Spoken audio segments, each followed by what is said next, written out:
All right. Welcome back to Rooted, a Catholic podcast for teens. Today I am here with another guest. He's been on here a few times before, but this will be his last episode on the podcast as he has graduated and is going to college. So, yeah. So this episode today kind of correlates with that. It's about growing up and how taking your faith with you through all of, changing and going through to college and graduating is very important, as it is like the backbone. It should be the backbone of your life and taking your faith everywhere you go. And so today's topics are going to be about the fear of change, which is like, losing friends, kind of changing routines and stuff. And then another topic is going to be faith outside comfort and like staying true to your faith even when your parents aren't there to, force you to go to mass or force you to live your faith and things like that. And so today's episode structure is going to be a little different. We have quite a few scriptures. So yeah, we'll just jump right in. So we'll start with the fear of change. So Sam, do you think people underestimate how hard change can be? I think it depends. I actually think people overestimate how hard it can be. Okay, let me rephrase. I think people take change as more than it is, if that makes sense. Like, people are like so terrified of it because they don't want to be uncomfortable. But I personally think that change is a good thing, especially when you've had like the same routine for a long time. Right. Or, I think in my life things just get really stagnant pretty fast, so I like change, and it like just introduces a lot of things. So I would say no, but for some people, I guess, yeah. Yeah, I would definitely agree with that. I think that it can be underestimated sometimes because people think that, this will just be super easy. I can stay where I'm at and not change a thing, and then it's going to happen, and you're going to be completely lost. And that's just my point of view on it a little bit. But why do you think that change can either strengthen or weaken someone's faith, depending on how they take it? Well, I think it can weaken it by, putting somewhere where they aren't, like, comfortable. Mm-hmm. And then, if they don't have a strong faith initially, then I think it'll make them waver a little bit because they don't know what to rely on. But I think for someone who has, like, a good, strong faith background, I think that change is a great thing to strengthen it because it's through that change and that like uncertainty that you like can really rely on God and rely on Him to carry you through that. Through all of the uncertainty, He can be the one certain thing. Right, and I kind of talked about this in the first episode of this season, faith through struggle. Like, even change can sometimes be considered a struggle depending on, how you look at it, but taking God with you and keeping that consistency in your faith is going to help you through that change in keeping consistent with God. Mm-hmm. And so with that leads me to my next question. Why is it so easy to lose consistency with God? Well, I personally think that nothing with God is consistent, except obviously, like His love for us is consistent, but like our relationship, like we are not going to feel God in our lives 24/7. And so I think it's really easy to, like, I guess, forget about it or feel like He's not actually there because He's not going to, like, reveal Himself to us all the time. I also think that, just our everyday lives get in the way. Like, I've been going through a lot of just busy stuff recently, and, like, that's definitely gotten in the way of my faith a little bit. But, I've wavered in my faith before. Like, I'm not losing it or anything like that. So I think it's just super easy because our lives can kind of take over. Right, and I think it also is really easy when you stop letting God be the center Yep. of all of what you do. And obviously, like right now, it's graduation season, everyone's super busy. And it's like life is moving so fast that it feels like there's almost no time to stop and take that time for God. But really, we're kind of just being a little bit dramatic in that kind of sense, because God is with you wherever you go. It's not just, in the church or, in your house. It's everywhere. He's everywhere. And so that leads me into my next topic, which is like losing structure when change happens, especially like graduation and things. You lose some sort of structure to your life because, you're about to go on to college, and that whole structure is going to change. And so what routines and structures that do you think you will take with you to college with your faith? I don't think any of my faith life was structured around school. So I think it'll all just stay the same. I mean, I have a church on campus where I'm going. I'll continue to read my Bible, continue to pray. My structure is just, it's really based on God, and God is very consistent in that he's like loving us all the time, So, it'll be pretty much the same. Yeah, and so to wrap up this first topic, what would you say to someone who feels like they're spiritually inconsistent in their structures and their faith life? I'm pretty inconsistent. Like, your faith is not going to be consistent all the time. It's like normal to feel like, have those times where you just feel super down. You don't feel God at all, but then like there's the peaks where, you feel God in your life all the time. I would just tell them to keep going, I guess, because, it'll be worth it in the end. And not usually, all the time, God doesn't leave us, we leave him. And it just kind of takes patience, I think, because God will reveal himself to us again. Right. In maybe even in the little things, you just have to kind of, pay attention and just thank him for the little things and notice him in the little things.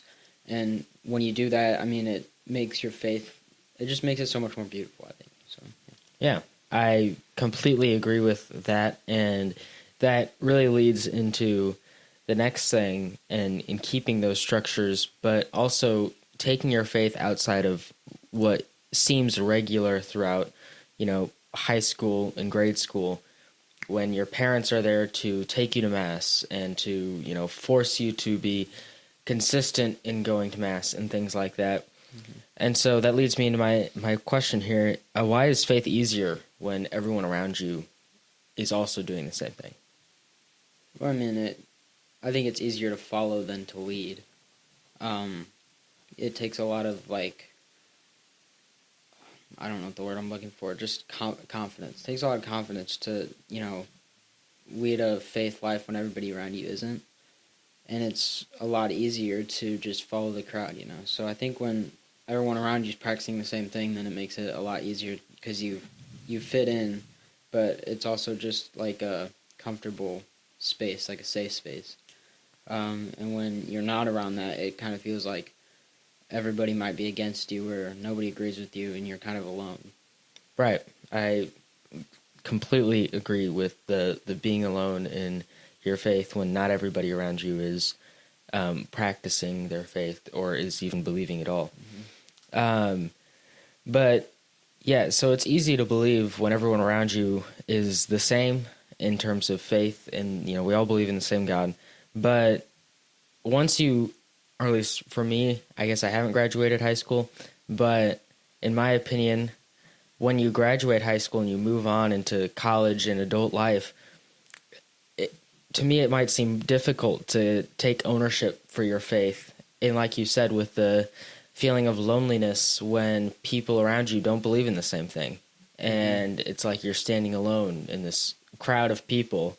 But why do you think it's important that we do still carry our faith with us, even after, our parents aren't forcing us to go to Mass, even after it's up to us whether or not we choose to believe?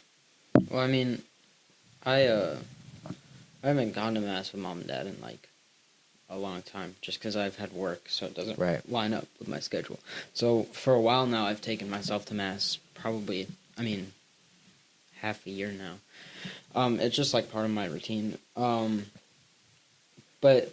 if we don't do the little things on our own, like our faith isn't relying on our parents or people making us do it. So it's ultimately at the end of the day a choice that we have to make to like follow God and go to Mass and stuff like that. Right, and I it kind of made me think of the scripture we have coming up here with Romans chapter 12, verse 2, and I'm sure all of us have heard this at some point before. Do not conform yourself to this age, but be transformed by the renewal of your mind. And so my question for you is then, why does conforming to this, what does conforming to this age look like today? Probably, people my age, just going with the crowd, going out partying, just kind of disregarding God. Mm-hmm. Yeah. Okay.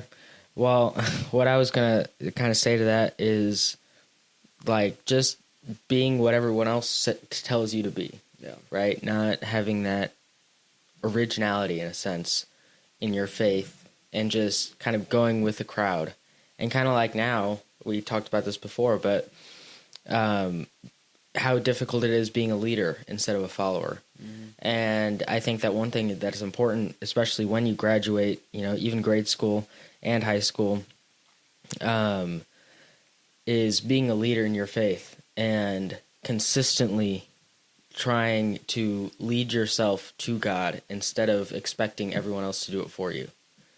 Because obviously that's not the way it is, and that will never be the way it is. However, there are instances where, like, accountability with others and, like, friendships and relationships with other people is important, and that is said in this other verse here, but from Proverbs chapter 27, verse 17, as iron sharpens iron, so one person sharpens another. Mm-hmm. Why can that be taken as brotherhood and accountability, keeping each other accountable for the actions? Why can it be? Yeah. Well,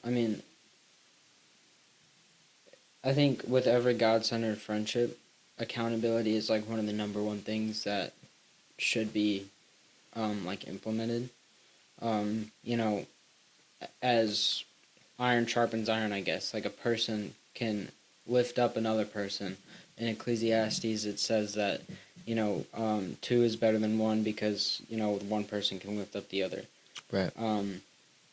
And so, I think this verse can go for, anything in life. Like say sports, in practice, if you're feeling tired and you have a teammate who's, lifting people up, being motivation, so I guess, yeah, it's just, if you have somebody else in your life who's also firm in their faith, it's important to, keep them close and, if they try to hold you accountable, listen to them, because likely that's coming from a place of love, not a place of trying to attack you. Right. And I was kind of about to say that too. It's not really them trying to come after you for your mistakes.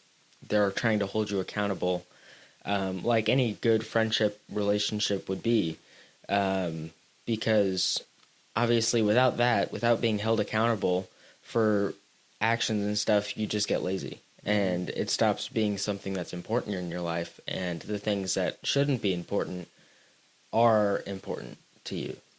And so that somewhat leads me into this next topic about God's plan and his perfect timing, right? Because obviously right now it's a huge time of uncertainty, Yeah. right? Because going off to college and even picking what you want to major in, obviously, and things like that.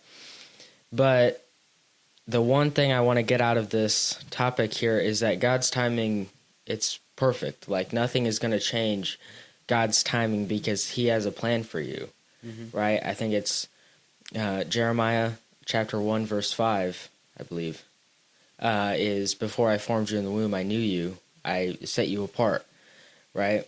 God has had a plan for us since the very start. And so a few days ago, I was in Jimmy John's, right? And there was this guy, he wasn't necessarily talking to me, but he was talking to this other person. And he was talking about how, life will fly by if you rush it. I mean, take time to enjoy the little things and don't rush through every little part of life because those are where you miss the big things. Yep. Right? And so that kind of got me there. I was like, wow, that's something pretty powerful to say in a Jimmy John's, but I decided to put that in here because it's true, right? Life will pass you by, and you won't even see it coming because you're too busy focusing on the minute things, the little issues, and things like that. And so that leads me to another verse from Ecclesiastes. There is an appointed time for everything, and a time for every affair under the heavens. And I think that can really go to show God's perfect timing, right? Because He has had a perfect plan for each and every one of us since the very start. And so my question for you is, why is it difficult for people to trust in God's timing? It kind of just goes back to why is faith hard to.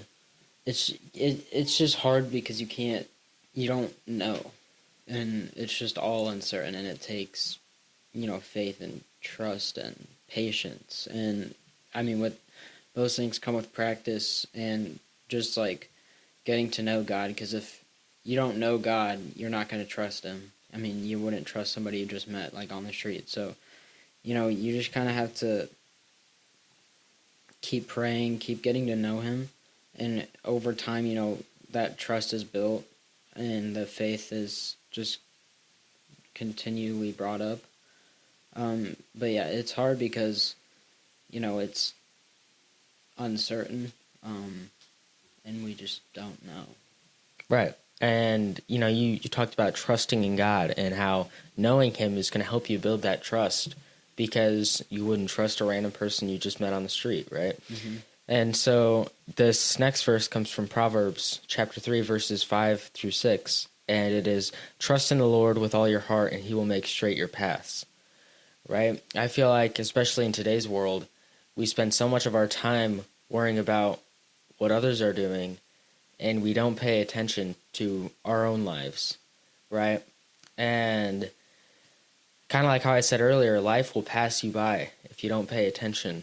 And when you're spending all your time focusing on other people's lives and, not really paying attention to your own life, it's going to pass you by, right? And so, this verse, trusting, the way I took it at least, is trusting in God's timing, right? Mm-hmm. Trusting that He has a plan for you, and even if you might not like that plan, it is His plan.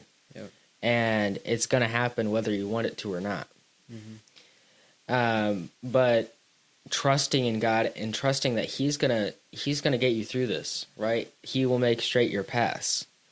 And so I think that just literally what it says in there: trust in the Lord. Yeah, and another part of that verse, it says, "Lean not on your own understanding. In all your ways submit to Him, and He will make your path straight." And I think the leaning not on your own understanding is also a big part of it, because our understanding is imperfect, and we are more inclined to trust ourselves than to trust God. And so that verse saying that we shouldn't, lean on our own understanding, because, at the end of the day, we're not going to understand God fully. but he does have a perfect plan for us that will get us to heaven in the end. And Right. so, yeah, we just have to trust in him and kind of let go of what we might feel. Yeah, and that really kind of leads us into this last and final topic of like kind of moving on in Christ, moving on in that trust in God, from all of the stuff that you might have left behind in high school or grade school, and moving on to better things, right? But keeping that trust in God, keeping God in your life at the center of your life through all of that, and so. Right, like it says in here, trusting in God and keeping that with you everywhere you go. Yep. Right? If you go into a place where there's going to be people that don't believe in God, you can still trust in Him, right? It's not about being boastful or prideful about your faith. Mm-hmm. It's about that trust, that intimate personal relationship that you have with God. Right? And so my question for you is, what does it practically look like to bring God into this next part of your life? I mean, like I said before, my faith isn't really relying on my school at all. So it looks pretty much the same. If anything, I feel like it's going to get stronger because, my school's, campus ministry, and just overall faith atmosphere, I feel like is better. But even regardless of that, I just feel like I'm very set in my ways, my faith ways, I guess. And I don't think anything could ever change that. So, like I said before, it's going to remain pretty much the same, going to mass, praying, reading the Bible.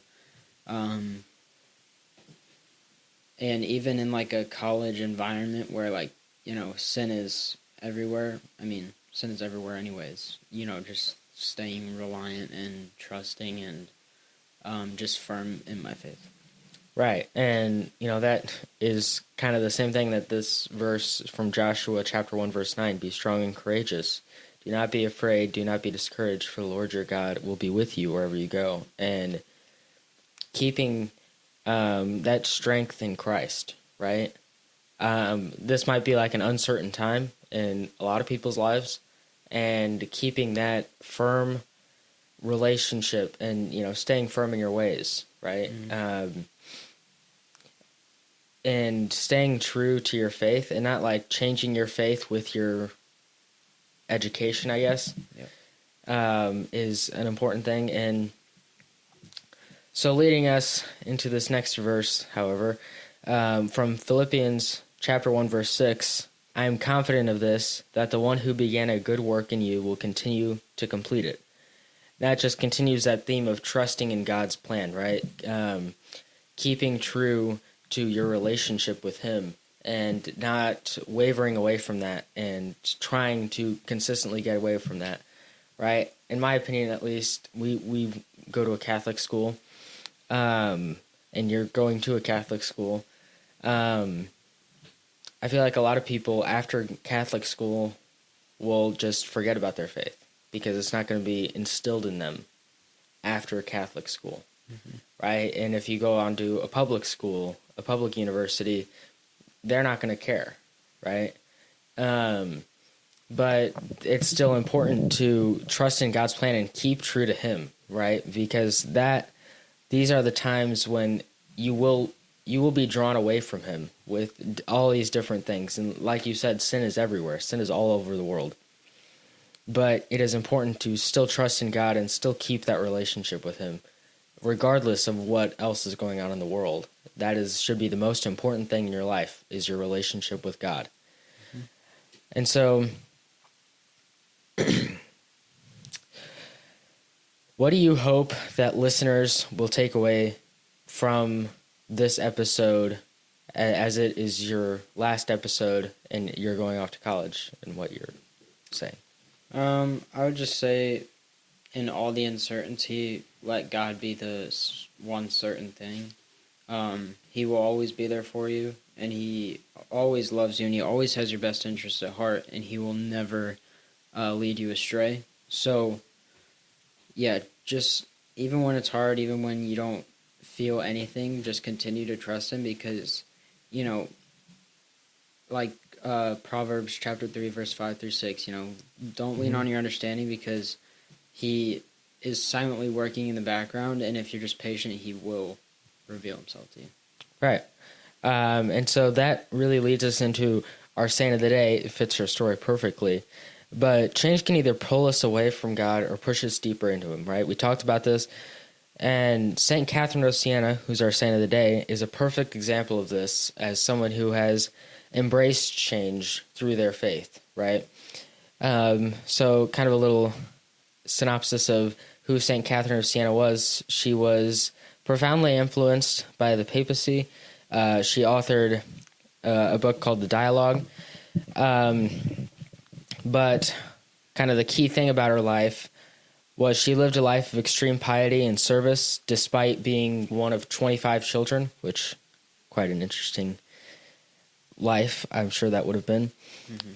She was known for mystical visions, and she was the one who persuaded the popes to return to Rome from their time in France. This was during a very, I think it was a time of war and a time of uncertainty in Rome, and the Pope was in France, living there to be safe from all of this distress. And she was the one who influenced him to come back to Rome and keep the papacy in Rome where God wanted that to be. Right? And so it relates because she influenced great change through her actions, right? Keep in mind, I think she died when she was 33, 34. And so she wasn't old. She wasn't, when she was doing this, she wasn't a full-grown adult or anything. She can still influence change even in, youngness, if that's a word. Right? And that's kind of encouragement to obviously all of you listening is that you can still make a change through acts of faith, service, love, and all of these things, right? And a really famous quote of hers, right? Be who God made you to be, and you will set the world on fire. And as we talked about, that trust in God, right? That community with God, keeping that with you wherever you go, and trusting in him and following his plan. And like St. Catherine of Siena says, you will set the world on fire, right? And so my question for this subtopic is, what do you think of that quote of hers? How does that impact you? I actually was going to say it earlier, but I saw that it was a saint of the day. I don't want to spoil it. I think it's just, it's kind of like motivational, just be who you were made to be. And if you don't know who you were meant to be, just keep living, keep trusting in God. And, you will do amazing things. Yeah, that is amazing. That's an amazing way to take that quote and trusting in him, and you will do amazing things. You will set the world on fire, right? And so the little weekly challenge, I guess, is this. As you move into whatever season comes next, don't leave God behind in the comfort of your old life. Bring him with you, right? Keep him with you even in what might be a difficult time of change and transition into the future, right? And so, Sam, to close off this episode, would you like to end one more time in prayer? Sure. Father, Son, Holy Spirit, man. Lord Jesus, I just thank you for bringing us here today, giving us another day to glorify you. I ask that, through all the uncertainty, you just be the one certain thing in our life and just remain with us and give us the patience to trust you, because we know that someday you will reveal yourself to us. Whenever that may be, just help us to trust that it will be someday as long as we keep trusting in you and living according to your word. I just ask that you continue to bless us and continue to highlight all of the little things in our lives to help us grow more in our faith. And in your name we pray, our Father, who art in heaven, hallowed be thy name. Thy kingdom come, thy will be done, on earth as it is in heaven. Give us this day our daily bread, and forgive us our trespasses, as we forgive those who trespass against us. And lead us not into temptation, but deliver us from evil. Amen.